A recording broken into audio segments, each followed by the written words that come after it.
Hi, I'm Dave Ertl, employment lawyer with Ertl Lawyers. Did you just get a negative performance review? In this video, I'm going to answer what a negative performance review could mean for you, whether you have to sign it, and how to contest it. First, let's face it, sometimes a negative performance review is deserved. For some reason, you weren't performing up to standards and you're being called on it. But in a lot of cases, a negative performance review is one of the first signs that your manager wants to push you out the door. Often it's a new manager who wants their own team in place, and you're not part of it. Now, what if you're faced with a negative performance review that you don't agree with? Do you have to sign it? Legally, no, you don't. There's no law requiring you to sign it.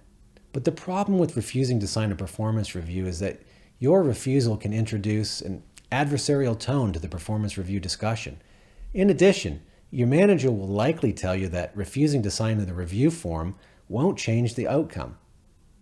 One alternative to not signing is to write something on the review itself, such as, "I'm signing for the receipt of this performance review, but I don't agree with the appraisal or the rating."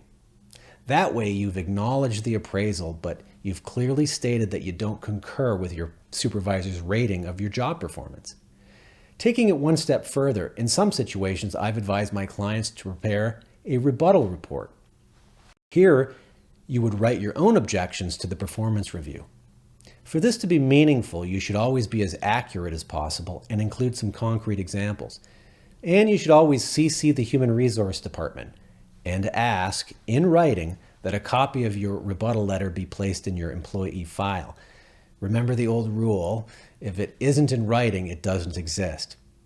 Lastly, I should mention that in certain circumstances, a negative performance review can actually constitute a constructive dismissal, triggering the employer's obligation to pay you severance. This might happen where the performance review was conducted in bad faith, for example, where the employer did not properly assess you, or where it was the employer's conduct that resulted in your performance issues in the first place. However, constructive dismissal is a complicated area of employment law. Always speak with an employment lawyer before making any decisions about your employment.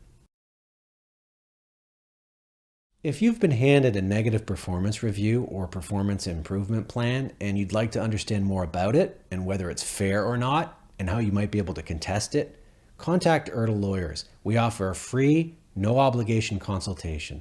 And remember, our help can make all the difference.